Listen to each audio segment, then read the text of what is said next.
I never considered myself a particularly memorable man. At 52, I'm successful but understated. Built a construction company from nothing into something solid. Drive a 5-year-old Silverado because it works fine. Own a house with a view because I earned it, not because I need to show it off. I've been called steady, reliable, dependable, never exciting, or unforgettable. Rebecca and I had been together for 3 years. She was 47, divorced twice, worked in pharmaceutical sales. We met at a business mixer. She approached me, actually. Said she liked how I stood apart from the peacocks trying to impress everyone. That was our beginning. The relationship was good, not perfect, none are, but good. We didn't live together, kept our own places. She stayed at mine 3, sometimes 4 nights a week. We traveled, made plans, talked about marriage eventually, once her youngest finished college next year. I'm not naive. At my age, you've seen enough to know that what people show you isn't always what they are. But I thought we had something real. Mutual respect, if nothing else. Tuesday night, Rebecca was staying at my place while I finished a big project estimate in my home office. She was downstairs on a video call with her friends, her wine club, they called themselves. 5 divorced women who'd known each other since college. They did these calls twice monthly, catching up, sharing stories, drinking wine. I don't eavesdrop as a rule. Never have. But this night, I needed to check some measurements on a blueprint I'd left on my iPad. Rebecca had been using it earlier to stream a movie. She preferred my iPad Pro to her basic model. I opened my office door to head downstairs when I heard my name through the half-open bedroom door.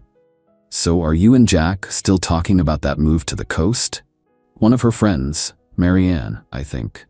Rebecca laughed, that specific laugh she had when she was 3 glasses in and feeling superior. God, could you imagine? Spending my golden years in some quiet beach town with Jack? Someone else asked. What's wrong with Jack? I thought you said he was solid? Solid, yes. Exciting? No. Rebecca's voice shifted to that performative tone she used when holding court. He's not ugly, he's just forgettable. If I left, he'd probably write me a poem instead of getting angry. They roared with laughter. Not gentle laughter, the kind that cuts.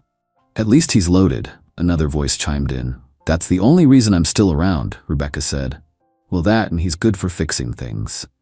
But come on, remember when we went to Cabo? Remember those guys at the resort bar? That's excitement. Jack's just reliable. More laughter.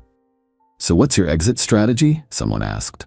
No rush, Rebecca replied. The market's down. His investment portfolio took a hit last quarter. I'll wait till things recover, then maybe manufacture some drama. He'll either propose to keep me, which means half his assets eventually, or he'll do his sad, dignified exit. Either way, I win. I stood there, iPad forgotten in my hand, blood rushing in my ears. 3 years, vacations, meeting her children, planning a future. And I was just an ATM with a toolbox to her. I've been angry many times in my life. When my first business failed, when my brother died too young, when clients tried to cheat me. But this wasn't anger, this was clarity. Quietly, I went back to my office and closed the door. I pulled up the iPad, still logged into my Apple ID, which Rebecca had used to download movies. But she had logged into her own accounts, email, social media, banking app, all accessible. I'm not proud of what I did next, but I'm not ashamed either. I spent the next hour looking through her digital life. The Cabo trip she mentioned happened 6 months ago when she told me she was at a sales conference in Phoenix. Credit card statements showed room charges for 2 at an oceanfront resort. Photos she'd never shared with me showed her with a man I didn't recognize. There were others. Weekend girls' trips that weren't. Text messages with her friends about various men. Mockery of things I'd said or done. Financial discussions of my worth. Literal spreadsheets estimating my net worth and projected earnings.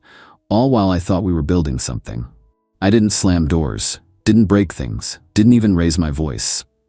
Men my age have learned that true power lies in control. Not of others, but of yourself. I waited until her call ended, heard her pour another glass of wine. Then I walked downstairs, iPad in hand. Good call? I asked. Just the usual, she said, smiling. The girls being dramatic, nothing interesting. I nodded. I need to check something in the garage. Would you grab my reading glasses from upstairs? When she went up, I took the suitcase she'd brought for the 3-night stay and placed it by the front door. I wrote a note on a piece of paper from my desk. Simple, direct. You're easy to forget too. I left it on the kitchen counter beside her wine glass, then went to the garage and shut the door. 20 minutes later, I heard her call my name, then again, louder, then the sound of her reading the note. The garage has a separate exit. I took it, got in my truck, and drove to the 24-hour diner where I drafted my first business plan 20 years ago. Ordered coffee, black. Turned off my phone. The next morning, I drove to my office and called a locksmith to change the house keys. Called my attorney to review Rebecca's access to any of my accounts or property. Called my assistant to clear my schedule for the day. Then I turned my phone back on. 62 missed calls, 38 voice messages, 53 texts. They evolved as you might expect. Confusion, anger, accusations, threats, bargaining, tears, repeat. What the hell is this? Call me back. You can't just throw away 3 years over nothing. I'm calling a lawyer. You can't just put my things outside.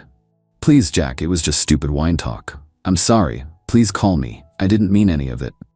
I love you. We can fix this.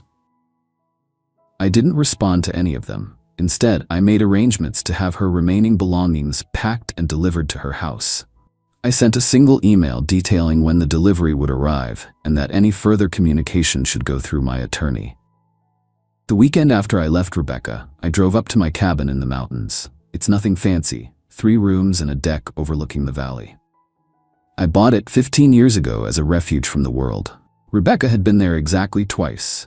Both times she complained about the spotty cell service and lack of proper amenities. She'd opted out of subsequent invitations. Now I sat on that deck with a glass of bourbon, watching the sunset paint the mountains gold. My phone was off.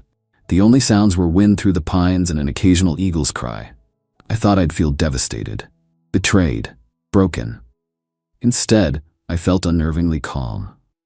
I spent 3 days there, split firewood, hiked old trails, slept better than I had in months. When I finally turned my phone back on, there were another 40-some calls and over 60 texts. I deleted them all without reading. Back in the city, I threw myself into work. We were bidding on a major hospital renovation, the kind of project that could expand our business significantly. I worked 14-hour days, focusing on details, refining estimates, meeting with potential subcontractors. My employees noticed the intensity, but knew better than to ask questions. 2 weeks passed. The calls continued, but grew less frequent. She showed up at my office once, but security didn't let her past the lobby. She sent mutual friends who suddenly remembered my existence. The only response I gave anyone, "It didn't work out, I wish her well." A month later, my business partner Frank finally cornered me after a meeting. "You've got to talk about it, Jack. You can't just shut down." I looked at him. My friend of 30 years who'd seen me through a divorce, business failures, rebuilding, everything. "I'm not shut down. I'm moving on. She's telling people you had some kind of breakdown, overreacted to a joke, making you sound unstable." I shrugged. People who matter know better. "So what really happened?"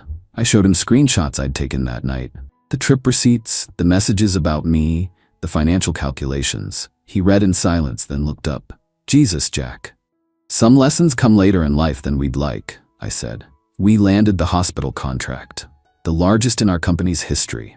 The work consumed me in the best possible way. Complex problems with concrete solutions. My kind of challenge.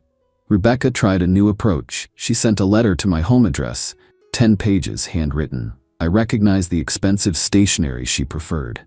I returned it unopened, with address unknown written across the envelope. Another month passed. My phone still rang occasionally with her number, but I'd forgotten what the ringtone for her calls even sounded like. I accepted a project on the coast, that beach town I'd talked about. Bought a small property there as an investment. One evening, as I was leaving a restaurant alone, I heard her voice calling my name in the parking lot. I kept walking to my truck. "Jack, please," she said, closer now. "Can we just talk, like adults?" I turned. She looked smaller somehow, less certain. 3 years, Jack. Doesn't that deserve at least a conversation? I studied her face. Once I'd found it beautiful. Now I just felt nothing. "The person I thought you were deserved a conversation," I said quietly. "The person you actually are doesn't. It was just talk. Stupid wine talk. Don't you ever say things you don't mean?" not about someone I claimed to love. She stepped closer. I made a mistake. People make mistakes. A mistake is forgetting an anniversary. Calculating someone's financial worth while planning to leave them is a character revelation. Tears formed in her eyes. What can I do to fix this? I reached for my keys. Nothing. That's the point. So you're just gonna throw away 3 years? Pretend they never happened? Pretend I never mattered? I opened my truck door. You know what's funny, Rebecca? I'm not angry anymore. I'm not even hurt. You were right about one thing that night. I am forgettable to you. The difference is, I've realized you're forgettable to me too. I got in my truck and drove away. Didn't look in the rearview mirror. That was 6 months ago. I've since expanded the business to that coastal town, bought a house overlooking the water, have dinner once a week with a retired architect who's designing my next project. She's intelligent, independent, and genuine. We're taking things slowly. Rebecca still calls occasionally. The number shows up on my screen, but I couldn't tell you what the ringtone sounds like. I've forgotten it, just like I've forgotten the sound of her laughter or the feeling of betrayal. Some people think getting older means accepting less, settling for what you can get. I've learned it actually means demanding more authenticity, more respect, more truth. I don't need to be unforgettable to everyone, just to the right someone.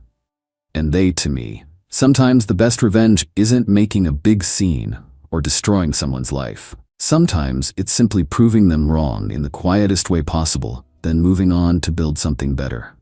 That note, "You're easy to forget too," wasn't just a comeback line. It was a promise to myself, and promises are something I never forget.